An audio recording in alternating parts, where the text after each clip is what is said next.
Good evening. I'm Jim Blanchard, Chairman and President of the National Archives Foundation Board of Directors. And on behalf of our National Archives Board and Foundation, I welcome you to our very special virtual program, History Speaks, Racism and Reform in America. As a nonprofit partner of the National Archives, we generate both financial and creative support to help the archives and the Records Administration do its work. Our work inspires Americans to learn about our past and plays an active role in our future. It's an ongoing goal of our devoted board to ensure the foundation is capturing the American story in its entirety through engaging exhibitions, events, public programs, and educational initiatives. Despite the prolonged closure of the National Archives Museum, our foundation is working harder than ever to bring the stories of the National Archives to homes all across our nation through virtual programming, newsletters, and educational resources. This summer, we helped the Archives host its first ever virtual July 4th celebration, reaching the biggest audience yet in this 50-year tradition. We also collaborated with the Archives to recognize the centennial of the 19th Amendment, women's suffrage, and the progress on women's rights.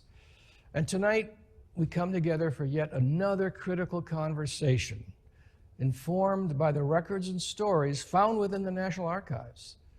The story of race in America is as old as our nation itself. To explore what it means today and how we can all work to strive for a more perfect union for all, we at the National Archives Foundation believe that it needs to be examined through the lens of our past. There has perhaps been no time more critical and pressing to have these conversations and explore the story of racism in America. Our distinguished panelists tonight are all experts in the complexities of racism and have been eyewitnesses to the struggles for social justice and equality. We're lucky to have them together tonight to share their brilliance. We are all grateful to you, our friends and supporters of the Archives. You not only made this critical conversation tonight possible, but your generosity makes the Foundation's Rights and Justice Fund possible. This is a new fund. It's going to provide opportunities for research, public programs, exhibitions, and educational materials focused on the stories of African Americans and people of color, all as found in the records of the National Archives. A very special thanks goes to our program sponsors, the Boeing Company, John and Christy Johnson, Jacqueline B. Mars, Janet Blanchard, the DLA Piper Law Firm, Marilyn Woodhill and John Hill, Lucinda Robb, Deborah Ratner-Salzberg and Michael Salzberg, and Tom and Carol Wheeler. And now it is with great pleasure that I introduce the Archivist of the United States, David S. Ferriero. We are so proud to have such a wonderful partner in the Archives and the staff of the National Archives. Thank you. Good evening. Our nation is once again struggling with the issues of racial violence and inequality. Protests against injustice have been taking place in cities throughout our country over the past several months. As the home of the Charters of Freedom, we have a special responsibility to the ideals that people are created equal, that all people have equal protection under the law, and that there is a common good that includes us all. The Constitution of the United States is the foundation of our society and serves as the basis for all of our laws, aiming to create a society in which each person is equally deserving of life, liberty, dignity, justice, and the presumption of innocence. Building on the Declaration of Independence, the Constitution, and Bill of Rights give us the rights of free speech and peaceful assembly, and all citizens have the right and responsibility to exercise these freedoms. We must turn our shock, anguish, anger, and fear into strength so that we can, as a community and a country, begin to heal and seek out real and lasting solutions. I remain convinced that there is more that unites us than divides us, and that with unflinching and sustained commitment, we can move closer to the ideals of our democracy as laid out before us in the Charters of Freedom.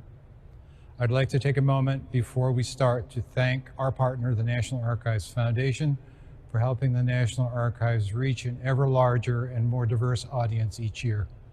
Through events like tonight, we hope to provide more research, public programs, exhibitions, and educational materials focused on the stories of African American and people of color found in the records of the National Archives. I hope you enjoy this evening's programs, and I look forward to seeing you in person at the archives when we reopen. Thank you, David. Good evening. I'm Patrick Madden, the Executive Director of the National Archives Foundation, and allow me to add my welcome to tonight's special program.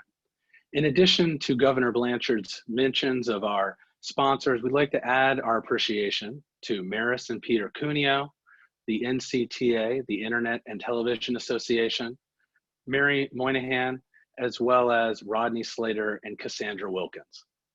I have the honor of introducing our moderator tonight, Soledad O'Brien. You know her as a nationally recognized journalist, but she's also an award-winning producer and owns her own production company. She's also a fan of the National Archives Foundation, where she serves as a distinguished board member. Before Soledad takes the screen, I'm pleased to share a brief video about the records related to this evening's programs. The National Archives informs who we are as a nation. Its holdings are profound, an aggregate of records cataloging where we've been as a country and our collective memory to guide us in the direction into the future. For more than 30 years, the National Archives Foundation has worked side by side with the archives to connect our founding ideals with the reality of our nation's promise. Tonight is another step in the Foundation's efforts to shine light on the countless untold stories found in the archives.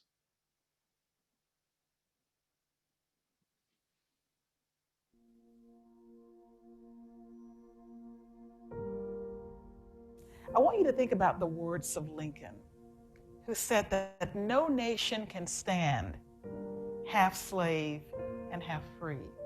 I want you to think about the eloquent founding documents that talk about freedom, men and women being created equal.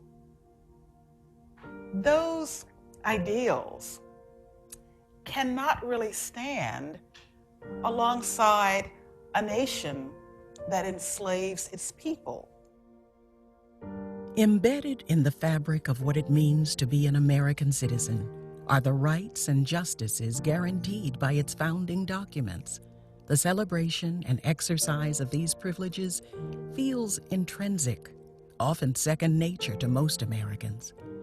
But throughout nearly 250 years of our democracy's evolution, the struggle for African Americans to be equally represented by our founding documents is long, turbulent, and continues today. It is a struggle that can be seen in its entirety at the National Archives. Race is such a two-faced Janus. On the one hand, it makes people nervous. On the other hand, it is the gateway to great discovery, because it is the key to how we live out our principles or don't live out our principles all through American history. Enslaved and brought to America in chains, the beginnings of the African American experience is one of horror, worlds apart from a more perfect union. It took generations of perseverance and acts of individual and collective courage to change the course of the nation. While slavery and its weight on the American conscience tore the nation apart, Harriet Tubman ushered liberation through the Underground Railroad. Frederick Douglass escaped slavery to help lead the abolitionist movement. And Abraham Lincoln declared all persons held as slaves shall be then, henceforward, and forever free, setting the stage for the 13th, 14th, and 15th Amendments to our Constitution. Following the Civil War and during Reconstruction, African Americans faced more inequities as Jim Crow laws raised new barriers to participation in civic life. Facing segregation and persecution for such basic activities as voting, getting a drink of water, or riding a bus. Students in Birmingham walked through fire hoses and attack dogs to desegregate schools. Dr. Martin Luther King marched the cause of civil rights into congressional legislation. And a young John Lewis got into good trouble, enduring multiple beatings and arrests in the fight for racial equality. The discourse about race in America continues to be difficult, complicated, and contentious. But the conversation is necessary if we are to truly be we the people. The place where we are residually at war with ourselves, still. You scratch the surface, and underneath it is either a racial fear or hostility that only requires a spark. Understanding the history of rights and justice for African Americans is the foundation of this dialogue. To me, the key thing is building up your incentive and your comfort to be uncomfortable, to push across boundaries. And that once you do that, you get hooked on the sense of discovery, because you'll constantly be finding things that you didn't know. At the National Archives, African American voices are brought to life in family records, slave sales, Freedmen's Bureau documents, census books, patents, maps, military draft and pension files, court cases, films, photographs, congressional legislation, constitutional amendments, and more. Millions of records and digitized holdings are available online and free to the public at the National Archives. Yet so much of the African American experience remains undiscovered, under-researched, and left untold. The National Archives Foundation seeks your help to bring light to these new stories, demonstrating the challenges and victories of the African American experience that provide a more complete story of our nation's past.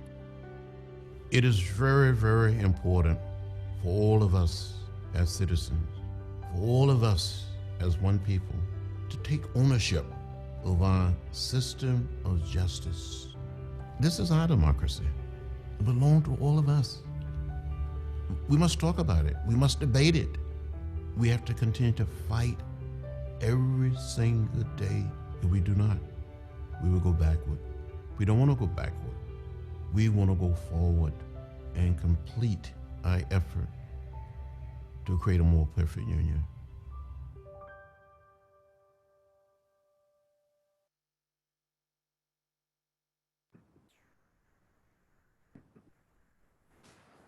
Welcome, everybody. I'm Soledad O'Brien, and I am honored to be the moderator for our conversation today. We're going to begin with a discussion with our distinguished panel, and then I'm going to open it up to everybody in the audience who'd like to ask a question.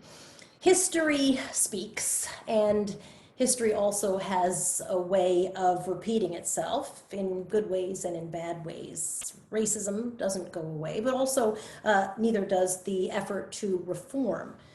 Tonight, we're going to use objects from our collection in order to illuminate moments in time that were significant in the path toward social justice, and use each one just as a jumping off point for our conversation to talk about change, steps forward, and sometimes steps backward. Each of my panelists has been asked to select some items from the archive that resonates for him. And so we're going to talk to them about that and then weave them into a conversation about race in this country and the efforts to obtain social justice, both historically and also, of course, looking very closely at what is unfolding today. So I begin with an introduction of my panelists. Taylor Branch is an American author and public speaker, best known for his landmark narrative history of the Civil Rights era, America in the King Years, the trilogy's first book, Parting the Waters, America in the King Years, 1954 to 63, won the Pulitzer Prize. He returned to civil rights history in the King Years, Historic Moments in the Civil Rights Movement, that was 2013. He began his career in 1970 as a staff journalist for the Washington Monthly, Harper's, and also Esquire. Taylor Branch, so nice to have you with me. Thanks for talking with us. Thank you, Soledad. Nice to be here. Thank you. Wesley Lowery is a Pulitzer Prize winning journalist and the author of They Can't Kill Us All, Ferguson, Baltimore, and a New Era in America's Racial Justice Movement. He's currently a correspondent for 60 and 6. It's a spinoff of 60 Minutes on Quibi. He was a national correspondent covering law enforcement and justice. In 2015, he was a lead reporter on the Fatal Force Project and awarded the Pulitzer Prize and the George Polk Award. Wes, nice to have you with us. Great to be here. Thank you. Ibram X. Kendi is the Andrew W. Mellon Professor in the Humanities and the founding director of the Boston University Center for Anti-Racist Research. Kendi is a contributor for The Atlantic and CBS News correspondent. He's also the 2021 Francis B. Cashin Fellow at the Radcliffe Institute for the Advanced Study at Harvard University. In 2020, Time Magazine named him one of the 100 most influential people in the world. Nice to have you with us, Ibram. It's great to be on this panel. So. Thank you, appreciate it. So let's just dive right in, and we won't really start quite in the beginning, but I do want to begin with something that's at the very early stages of the Archives collection, which is the Slave Trade Act of 1794. And maybe, Taylor, I'll have you start off for us. What exactly is the significance of it? Describe what it is, explain it, and then what is it about? How does it matter? It's an early act reflecting a consensus that Americans were troubled about slavery. It restricts the slave trade, which was wildly unpopular even at the beginning in the constitutional era. And it's the first of many laws that tried to regulate the slave trade somewhat successfully, although the slave trade continued right into the Civil War.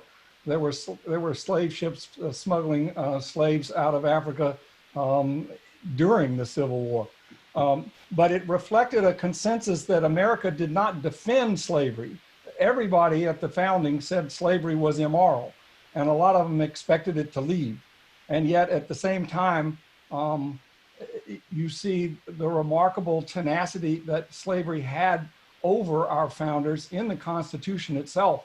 I mean, one of the extraordinary provisions says that the Constitution cannot be amended in the provision that protects the slave trade until the year 1808.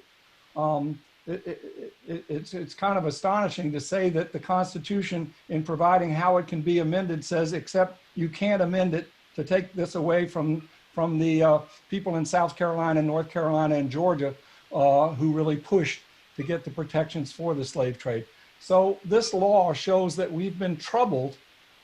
Even slave owners were troubled and didn't overtly defend slavery in the 18th century. That came really in the run up to the Civil War when they decided that they wanted to justify it.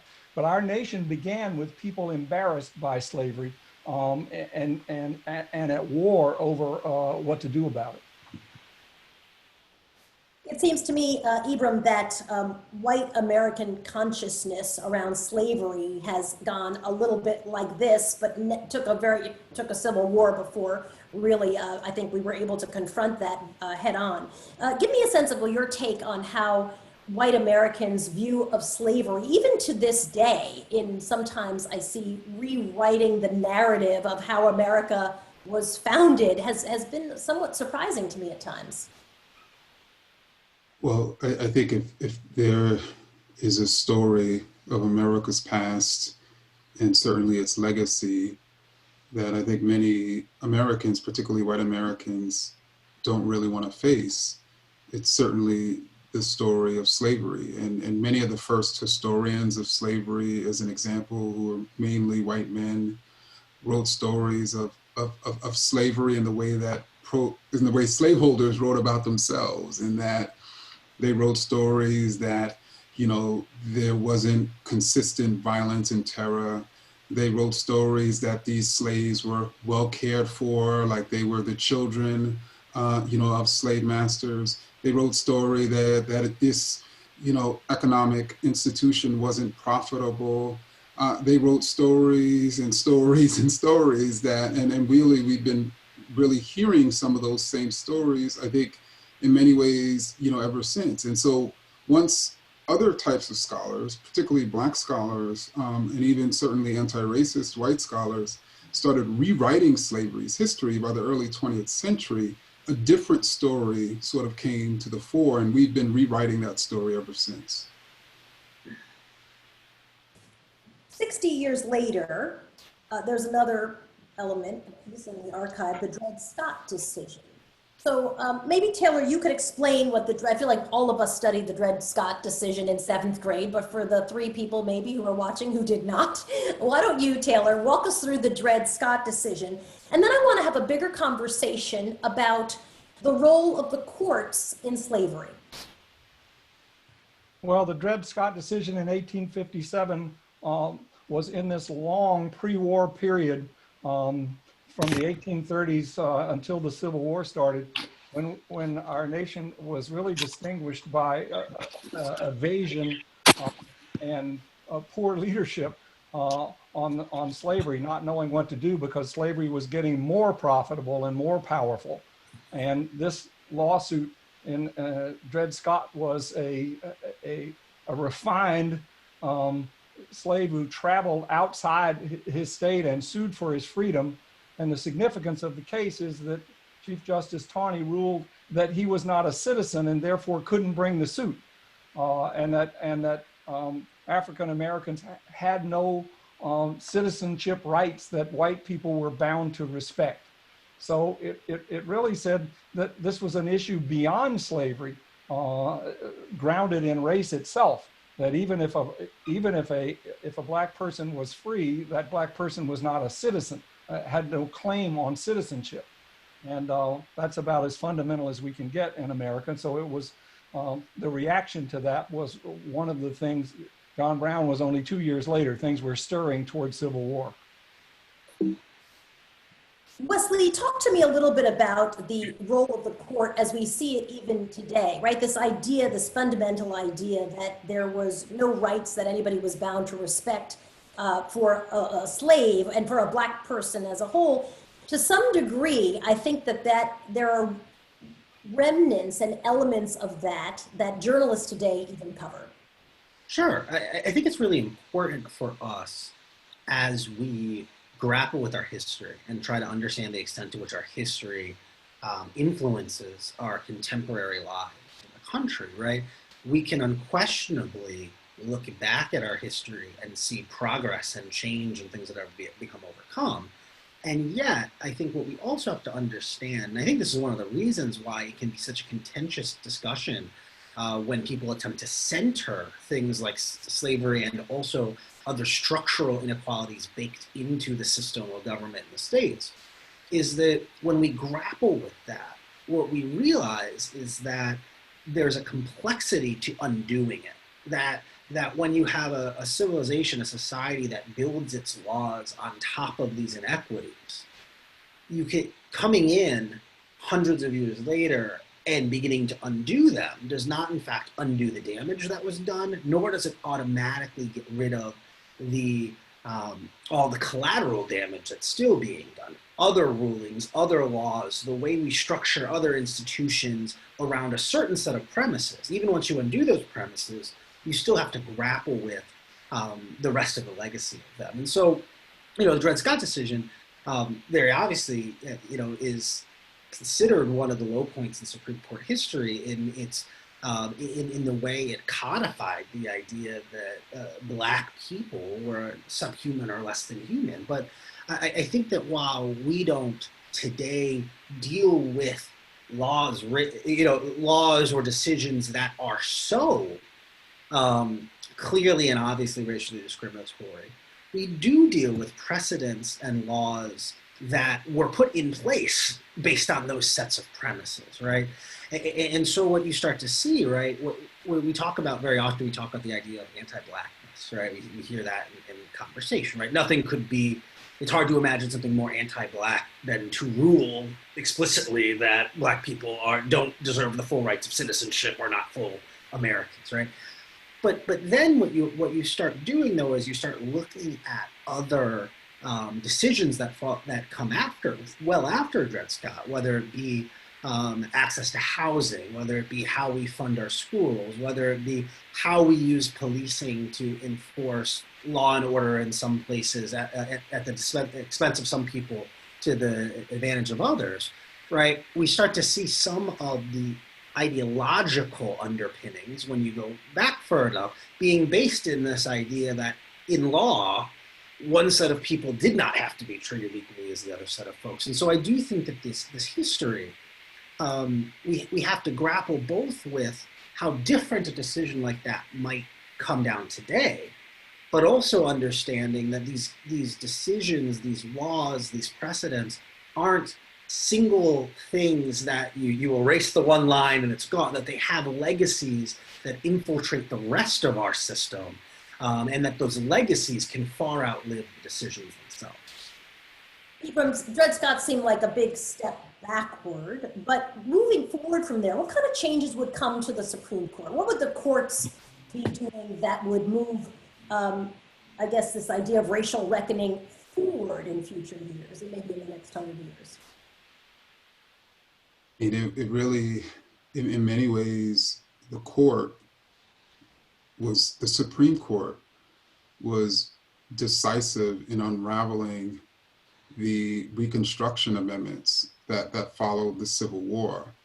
And so really it wasn't until some of the victories led by the NAACP Legal Defense Fund beginning in the late 1930s and 1940s and 1950s that the Supreme Court, as a body, really started to actually use the 14th Amendment in the way that it was intended to be used by those radical Republicans, during the Civil War. And that was to essentially, defend against racist policies or to strike down as unconstitutional racist Jim Crow segregation. And so that's what's fascinating, right? Really the Supreme Court, you can't really point to until the potentially 1930s. I mean, there were a few earlier sort of rulings, certainly, but that's how really long that at least that one body was not necessarily fighting, or I should say ruling in favor really of equality and freedom. You singled out as well, Ibram, the Emancipation Proclamation. I was glad somebody did. I was hoping somebody on my panel would pick the Emancipation Proclamation. Tell me why you chose it, although I have a pretty good idea. But what I find interesting about that document from 1863 is in modern days, many people point to it as, you see, slavery ended.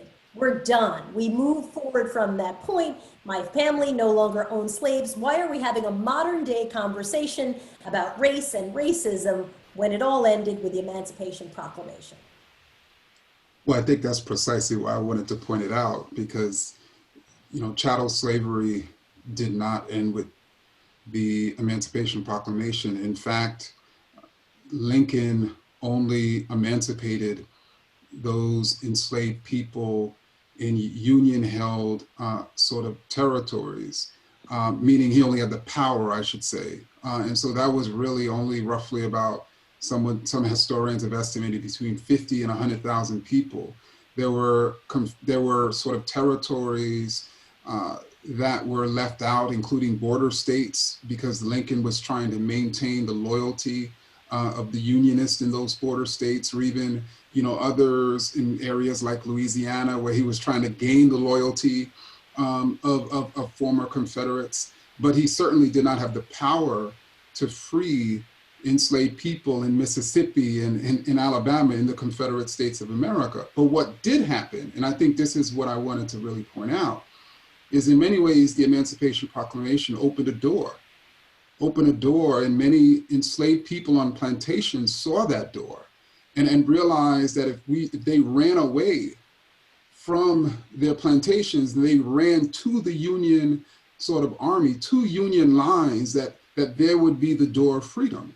And so one of the stories we don't tell is in 1863, hundreds of thousands of people who were enslaved literally ran away from their plantations and into the arms of freedom. And so in many ways, part of this sort of story that in many ways I think it's important for us to tell is not just sort of an Abraham Lincoln issuing an Emancipation Proclamation, but also how African Americans were critical in freeing themselves. And so many of them didn't just run from plantations, many of them ran into the Union Army, because now after the Emancipation Proclamation, Black men could sign up for the Union Army, and some historians point to those 200,000 Black male soldiers who signed up at a time when in many ways the Union were bleeding sort of recruits in the North, and they were critical in helping to turn the tide of the Civil War. So I think that document gives us the ability to really tell the larger story of that door that many Black people decided to risk everything and run into for their freedom, and simultaneously ran into the Union Army and helped the Union save this United States of America. Taylor, Juneteenth now is looked as a closer date of when slavery ended, if you can call it that. And I'm curious, I never knew that there were people who didn't know what Juneteenth was. I mean, until like 3 years ago, I started meeting people who hadn't celebrated Juneteenth, which I thought was so crazy. So explain to people who might not know what Juneteenth is, but also why is it such an American desire to put a date, like an end date on a thing? It seems like we hew very closely to that. Why do you think that is? Well, I think there are two warring tendencies in most Americans. They don't want to discuss race, but if they do, they want to have it neatly wrapped up in packages with numbers. Even 1619 is a number that is hard to defend because there were slaves in America long before 1619 in the Spanish-held colonies. So race is always messier than we think. And the end of slavery was formally marked by the ratification of the 13th Amendment, but that didn't mean that people in the South were telling people on their plantations that they were free. And so Juneteenth is an informal holiday when the word finally reached places in Texas. There are documents in the Children of Pride, this collection of letters by Presbyterian ministers in which they hired people to dress up as Union soldiers and tell the enslaved people on their plantations that they were devils and that they would beat them. And they kept them enslaved after the Civil War for a long time. So all of these things are messier and more violent and more unpleasant than we like to think, but Americans want to avoid it or they want to wrap it up neatly. I'm sorry to say I grew up in Georgia where we were told that the Civil War had nothing to do with slavery, that it was all about states' rights, of course. And it was quite something for me as a historian to trace the records of the conflict within the Confederacy over whether they could afford to keep secure enslaving these people that were freeing instead of offering them the freedom if they would fight for the Confederacy. And that was a proposal as the Confederacy was about to go down the tubes. Literally, Robert E. Lee's last letters to Jefferson Davis before the whole thing collapsed and Jefferson Davis fled were over whether or not we should take this measure, and they couldn't do it because the powers that be in the Confederacy said, you know, why did we fight this law if we're going to offer freedom to the slaves? So they held on to slavery literally as they were being crushed militarily. So there are very vivid things in our history, if we look, that show the subterranean force of race that we often keep hidden. I mean, after all, Ibram mentioned 3 constitutional amendments that were passed in 4 years. That's an amazing thing, all about race. And we put the 14th and 15th, and to some degree the 13th Amendment, to sleep for 100 years, and it didn't bother anybody. So it goes to show that race, often people like to slumber over and ignore the subterranean force, and it comes to the surface only infrequently in our history.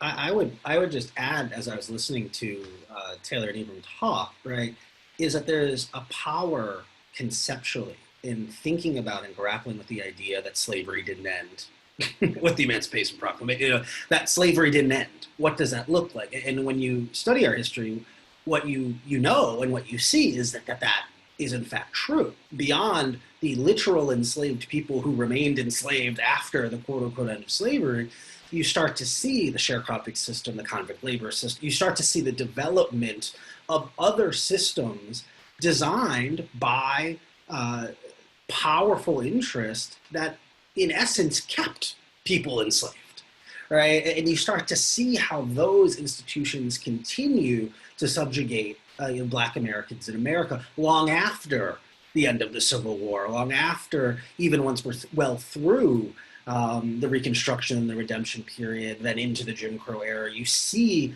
the systems that rise up to replace slavery and to defend the ideology of white supremacy. And I think that grappling with that as a concept, I think, is really important to the understanding of American history. As Taylor was doing, we very often want to say, okay, but it ended on this date, or it began on this date, and what we know is that as it relates to issues of race in America, it's always much more messy than that. It always has been. Wes, you segue very nicely into something that you picked, which I'd love to share because I think this is a remarkable document. The Ida B. Wells lynching map of 1922. Why did you pick this piece that we have in the archives? Sure, yeah. So I was really stunned by this when we first saw it, as someone who has spent a fair amount of time researching and reading on Ida B. Wells for those who might not be as familiar with her and her work, although she's certainly kind of having a cultural moment, which I think is important and really interesting, right? Is that Ida B. Wells was an early, was an activist and a journalist, was the editor of a paper in Memphis that very bravely took on local interest and chronicled and wrote about the crime of lynching throughout the South. At the time, this was something that, and again, to kind of understand broadly, right, we're in this period of time where a lot of these states have kind of seized back their own control. And so what you're seeing is local governments, state governments, but then you get even more local level than that, your local sheriffs, your local white power brokers who are insisting upon continuing to keep a racialized order, even in America that is ostensibly now granted citizenship to everyone. And so you're seeing, vigilante violence carried out across almost all the states, but deeply across the South. And what Ida B. Wells did was she used her printing press and used the paper she was running to write about the crime of lynchings, and so angered the white supremacists where she lived that they burned down her newspaper and ran her out of town. In the years to follow, she did what we would now understand to be data journalism. She went from town to town, relied on media reports, and collected the closest thing that existed at the time to comprehensive information about how often lynchings were happening, and also about what events were precipitating lynchings, because there were two kind of pieces of conventional wisdom that permeated the conversation at the time. The first was that lynchings actually were not happening that often, that this was rare and everyone didn't like it, and it was, but secondarily, that when it happened, it was almost always in the case of someone who was guilty and had committed a violent crime, and very often had committed the crime of rape. And there was a lot of concern across the South and across much of American society, specifically about the protection of white womanhood from these newly emancipated Black men, and the concern about the mixing of races. And so what Ida B. Wells did is she went in these cases, in many cases went physically to the places and reported out, researched out what had actually happened. And what her journalism showed, one, was the frequency with which these lynchings were taking place and happening. As you see this in this document, these state-by-state tallies, but also by applying pressure to the individual cases, revealed the lie behind the assumption about the motivation, that while in a significant number of the cases, the mob was claiming this was about sexual assault or about coercion. In many of the cases, that clearly was not the case at all. There had been no such contact, or that these were cases of clearly consensual relationships between Black men and white women, where the society was so upset with it that they then enacted violence upon this person. And so again, you know, when I look at the legacy of Ida B. Wells and look at this type of work, it's remarkable because what it does is it shows, one, how often we have to go above and beyond to do the work to document what is happening in real time, right? That we know information about what was happening racially in this moment because she wrote these things down, her and others.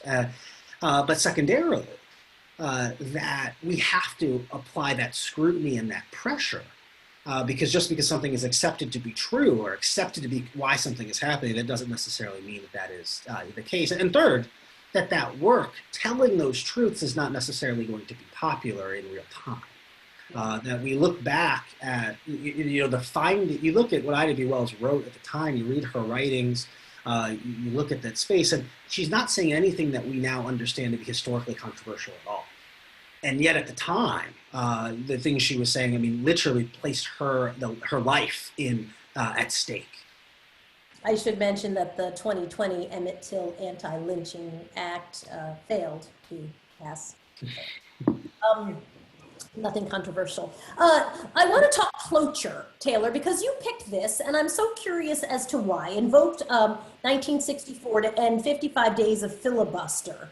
Why was this something that you thought was very important to this conversation about whether we're taking steps forward or steps back when it comes to thinking about racial reform? Well, there are oceans of significant things about those two acts. It's a century after the Civil War, and once again, race has come to the surface. But the main thing, one point I wanted to make about it is that it's bipartisan. 80% of the Republicans in Congress voted for the bill in 1964, the Civil Rights Act, in both houses, in both the House and the Senate. Our parties flipped. There were no real Republicans in the South at the time this bill passed, and yet the presidential candidate that year for the Republicans, Barry Goldwater, opposed this bill. This is a bipartisan cloture amendment at a time when the partisan structure of the United States was about to flip, and the Democrats, after a century of being the party of segregation, turned into the party of some racial diversity, and Republicans went from the party of Lincoln to the presumptive party of white people. And it happened very fast by historical standards. And to me, what it illustrates is there's no other political force in America that could cause the partisan structure of the United States to invert that rapidly. That by the end of 1964, Strom Thurmond, a diehard yellow dog Dixie Democrat, and the son and grandson of them went on television and said, the party of our fathers is dead. Those who have stolen it have embarked on another reconstruction, and they're going to end liberty. And he invited Southern Republicans to exist. When I was growing up in the South, we didn't even have any Republicans. There were a few black and tan people like Dr. King's father, and a few eccentric judges, but everybody else was a Democrat. One of the remarkable things, that same year when that cloture petition was signed, Alabama had 7 members of the House, 7 representatives in the House. They were all Democrats. 5 of them ran for office with long credentials in the Democratic Party, but after this petition was signed and after the bill was passed, they switched parties and ran as Republicans, and all 5 of them won. The first Republicans in 100 years. And there hadn't been any Republicans from Texas to the Atlantic Ocean. So I wanted people to see how significant a cloture bill was, what a political mountain it was, but people forget that it was bipartisan at the time, but we were on the way to resegregating or realigning our parties around race in a hurry. I want to remind everybody, if you have a question for any of our panelists, in a moment I'm going to start asking questions that the audience has sent in. So take this opportunity to, on the bottom of your screen, it says Q&A, and pop your question right in there so that we can pose that to our panelists. If you have a particular panelist in mind, you might want to mention that. That will help me out a lot. Can we talk for a moment about Bloody Sunday? It's something I think popularized in a lot of ways, and certainly more recently we've had many conversations about Congressman John Lewis. And yet, really, what I'd like to talk about is the nature of protest and how it's changed, or maybe it hasn't changed. So Wesley, why don't you start us off, mostly because just from a modern day standpoint, you've attended protests, written about protests, been arrested at protests. You have an interesting point of view on this. Has it changed dramatically or not? Yeah, I think that, I think it's really interesting. And again, to build on a point that I think is important to think about is that I think we always do ourselves a disservice when we think about simple narratives, right? And so we have what becomes the memification even of these great civil rights moments by the nature of trying to insert them into a popular culture, explain them to a wider audience.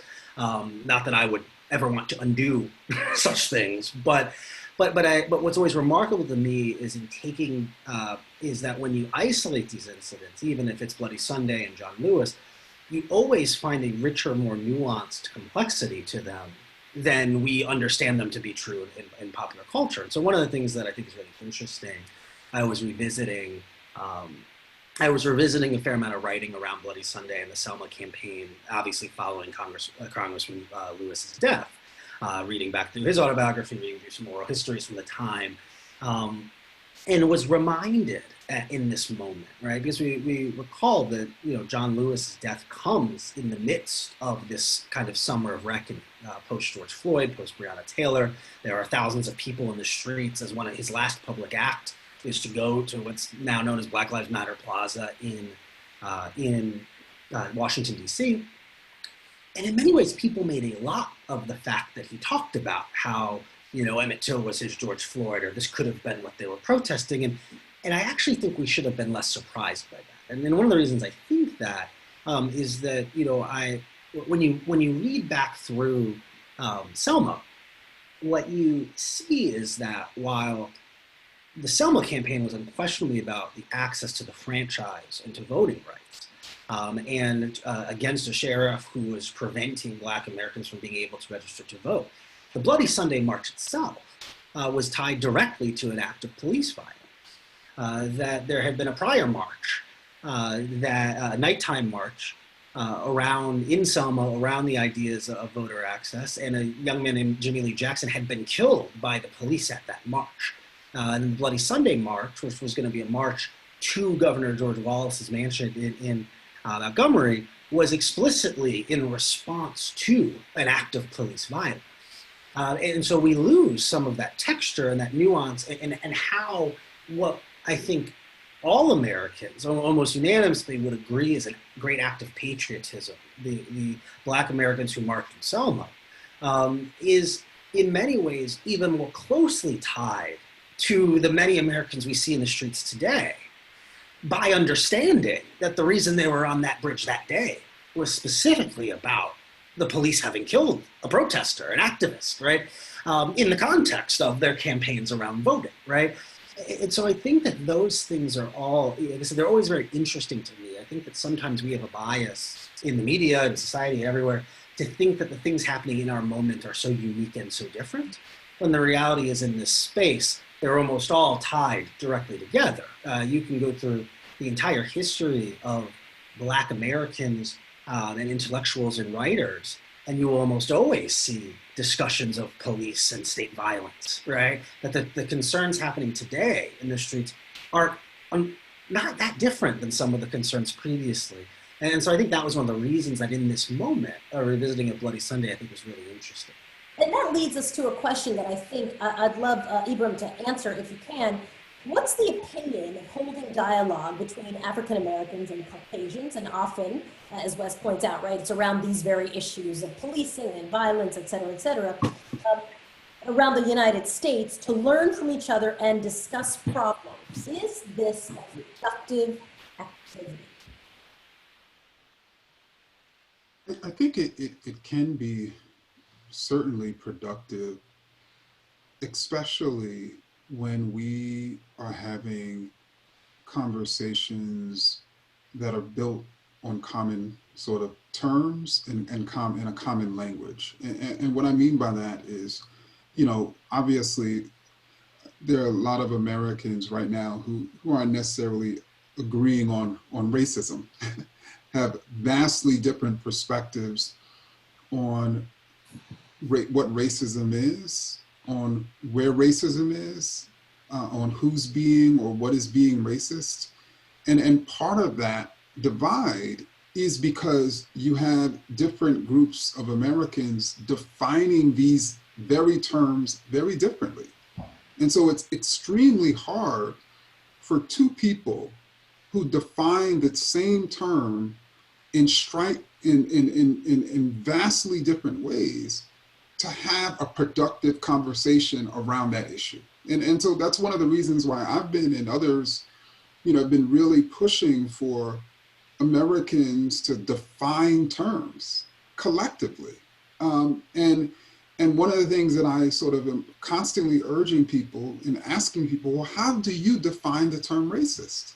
How do you define the term racism? And not in a way that it exonerates you or exonerates your country or your society, because that's not how we should be defining terms. Like, how do you define it in a way that we can put in the dictionary and essentially apply to all people, all nations, all societies, all institutions? And I think if we were to develop a common language, a common racial language with commonly defined terms, I think we'd be having much more productive conversations. I agree with that. This question comes from Michael Dillman, and I'm going to skip around, so don't send me notes about it. I'm going to skip around. Panelists, he says, I am a high school principal with some of my students joining in tonight. Hi, students. Would you share a perspective on how youth today can understand the growth and setbacks from our past while still finding hope for their future? Taylor, I'm curious if you can start us off on that, and then maybe Wes, you can jump in.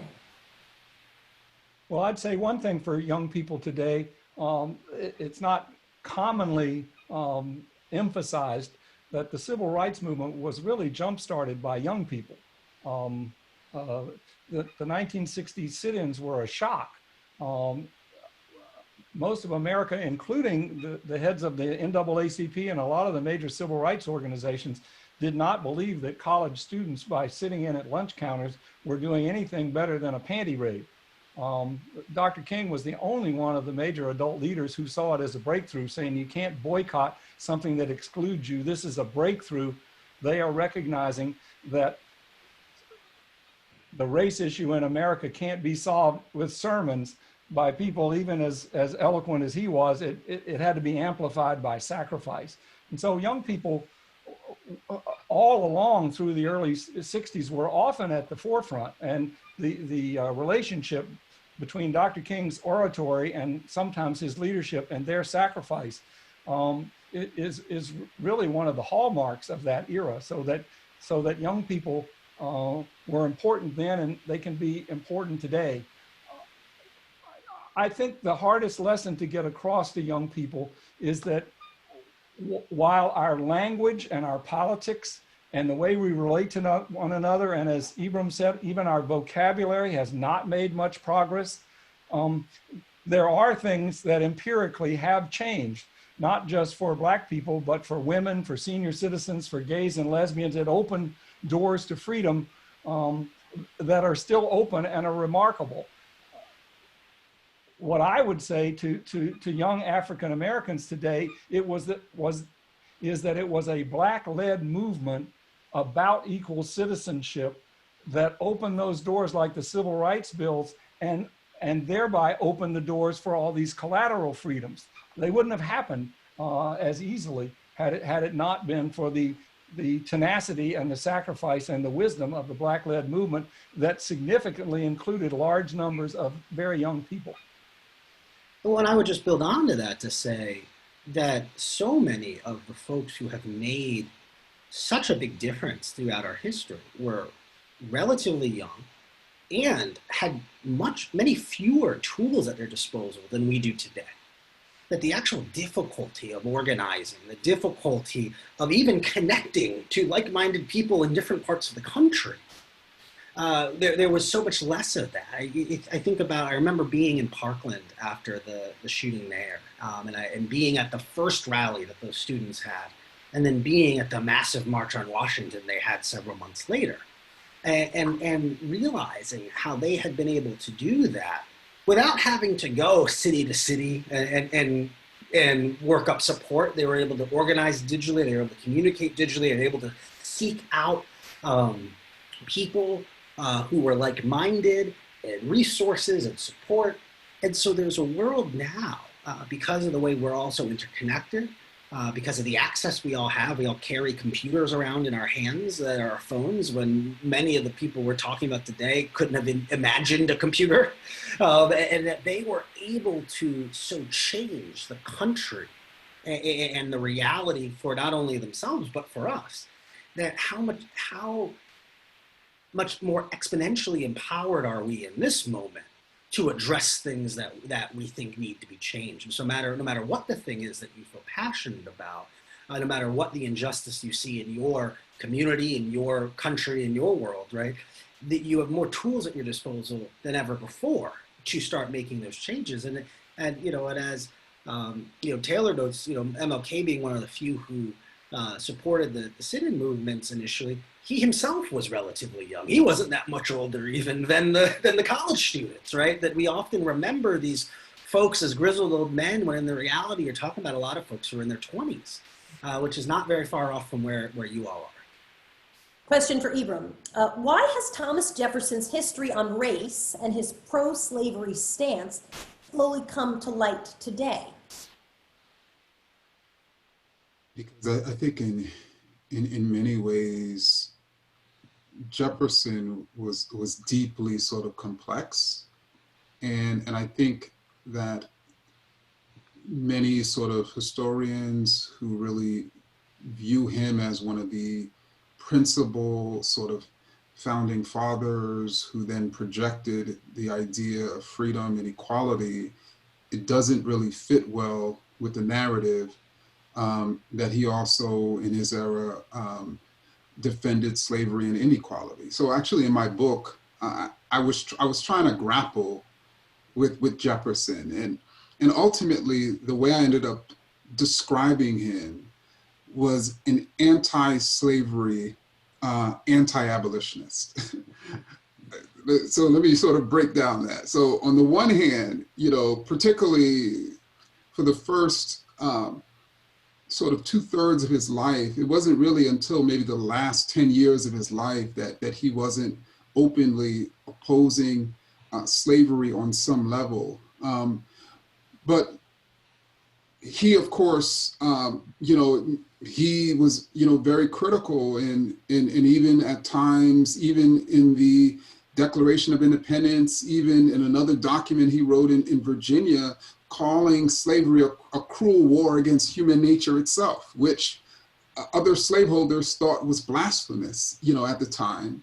But on the other hand, he did not think, he thought slaveholders in many ways should dictate the terms of Black freedom. And so when abolitionists or even Black people themselves, pushed for the end of slavery, and even I think probably it came to really a head in 1820 over the sort of Missouri Compromise. He thought these abolitionists, these anti-slavery folks would sort of drive the nation, into ruin. And so that I think it's critical for us to really, and that's why I think he's a fascinating figure, because in many ways this confrontation between slavery and freedom, between equality and inequality, in many ways has rested in his life and in his head. And And I think in many ways we can learn about that sort of confrontation through studying Jefferson. I also want to just add very quickly that even the sort of the line, all men are created equal, you know, that line, we can write a whole book on it, on what he actually meant. Because on the one hand, he was inspired, you know, by Enlightenment thinkers who more, for the most part, were opposed to slavery and thought slavery was an evil institution. On the other hand, he looked out at sort of British intellectuals and even French intellectuals who were calling Americans inferior. So it's really hard to know what he was writing against. Was he, in many ways, he could have been writing for both. He could have been saying Americans, white male Americans are equal, or he could have been saying all people are equal. You know, and it's just, to me, a fascinating sort of thing for us to sort of study and even think about. Taylor, this question comes from Julie. Can you talk about the letter by journalist Alex Manly at the time of the Wilmington, North Carolina coup? And she adds, in 1898. You're going to have to give us some background on this as well, Taylor, because I'm not familiar with this at all. Well, Wilmington, 1898, you know, I've written about Alex Manly, but it's some time ago. I'm not going to get all of the details. It was a major coup in which Wilmington was the most sophisticated, integrated city on the Atlantic coast. It was kind of like Tulsa was in 1921, where they had the Black Wall Street and a very prosperous area that was destroyed in the Tulsa riot of 1921. In Wilmington, basically, there was a very, very large and prosperous Black downtown section. And there were people in politics, and even the city hall had a number of employees. And it basically amounted to a coup in which Manly, if I'm not mistaken, Manly himself, the editor of the local Black paper, was the grandson of a white governor of North Carolina. So he was a mixed race kind of aristocrat who challenged what was going on when they were essentially trying to throw out all of the Black people. And he was run out of town. He had to leave. They basically did what they did in Tulsa. They threw out all of the office holders. They killed people. They ran amok in the street, and it was orchestrated. It was an orchestrated white riot to overthrow the integrated establishment of one of the successful cities. I'm going to ask all of you. Oh, sorry. Go ahead, Taylor. It's an embarrassing chapter that is to all of Americans that has not really been made part of the standard history of that time. It's just like Tulsa is just now coming to the fore, or as Wes said, Ida B. Wells. Yeah. Well, you know, to just 1 second, so that, you know, I think to build on that again, kind of thinking about what Taylor and Ibram just said, I think someone said this to me a while ago, and it's something I think about a lot, but I think so much of our grapple with these conversations, both contemporarily about the way our politicians engage these issues, but also how we engage our history, is a lot of this is about what is the story we want to tell ourselves about ourselves, right? And that can very often be divorced from the reality of, and so you see these incidents throughout history, be it Tulsa, be it Wilmington, be it any, I just finished a book on the internment, which actually technically better understood as the concentration camps in which we put Japanese Americans. And even as someone who had done some research in that space previously, was shocked by the extent of things I did not know previously. And these are major moments in our history that help us understand our contemporary and current reality, but they don't necessarily comport with the story we would like to tell ourselves about our history, about our founding, and so very often we downplay those issues. I think that's one of the reasons when we have discussions, be it about Jefferson, be it about 1619, be it about, I think that it's one of the reasons that very often there's such a visceral response, is because you have people who are invested and in fact have built their self self-understanding, their self-identity, their patriotic identity around a version of America that often doesn't comport with the history of America. And so rather than embrace that complication, it's easier sometimes to suggest it must not be true, or this must be unfair, this must be skewed, this must be, I think nothing could be more human than to have very complicated founding fathers. It in fact is almost kind of silly to suggest that there's this unique set of men who understood all these things and crafted this perfect document that is infallible. It only makes sense that they had deep character faults and contradictions and hypocrisies, because we know what we know about humans. And so I think that sometimes we gain a lot, both as, whether it be as just citizens, as journalists and writers, as people who study and explore history, to embrace that nuance and that complication, as opposed to wanting such linear narratives of who the good guys are, who the bad guys are, how this worked, when it worked. And that when we find something and encounter something that challenges what we previously believed to be true, our instinct should not necessarily be to dismiss it, but rather to see how it might complicate our understanding. For our final question, I'm going to combine two questions. Part of it is about how do we take an active step to stop racism today? And only one of you have written a book about how to be an anti-racist, so I probably will let you, Ibram, answer our question last and give us our final word on it. But combined with that, what other change would you like to see in the nation? Looking back at history as you know it, what do you think we can get to, combined with this idea of, and how does that fit into these conversations that we have around race today that are complex and fraught with contradictions and often 2 steps forward, 3 steps back, it feels like, on some days. Taylor, why don't you start us off, and then Wesley, I'll have you weigh in, and then Ibram will give you the final word on that, if that's okay. Well, I think in the sense of historical context, I think people should remind ourselves, because here these days you hear certain people say, if you criticize America on race, you're against America. And as Wesley said, that's not really the story. If you think about the founding of America, if you put race aside, you had people who were trying to create a republic that settled things in politics by votes, when for 2,000 years that hadn't worked, and all you had was politics based on force. In Europe, people slaughtering one another, coups, swords, monarchs, and everything. It was very difficult to form the deep wells of democracy, and African Americans like Dr. King and Ida Wells, Frederick Douglass, were all the weapon that they had to go up against the flaws in America that were deep on race, and I think almost militarily deep. The weapon that they had to draw on was those deep wells. And so we really, if we study what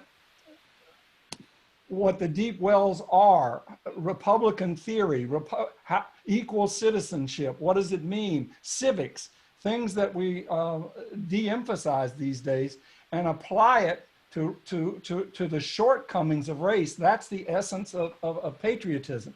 And so you don't have to say America's founding was no good if the racial problems are insoluble or that we haven't met them.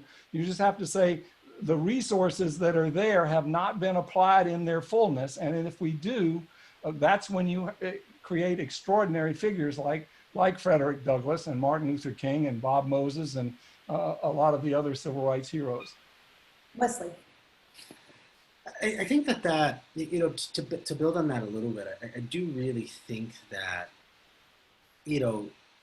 being willing to engage these questions and introspection and ask these questions seriously, not just of our institutions, but also as ourselves, is one of the key steps towards, any type of personal or societal enlightenment, being willing to embrace the things that might need to be better and need to change. And so I think that for all of us, I think these moments present us an opportunity to be introspective. And again, being a little bit of a broken record, I think that history provides us very often a roadmap that Unfortunately, we are still fighting a lot of the same battles today that we have been historically, and that today's battles are informed, in fact, conceived by our history. And so the greater our understanding of that history, the better equipped we are in this moment to engage. Beyond that, what I'd also say, I think about this in the journalistic space very often, and this goes back to the I.W. Wells document, is that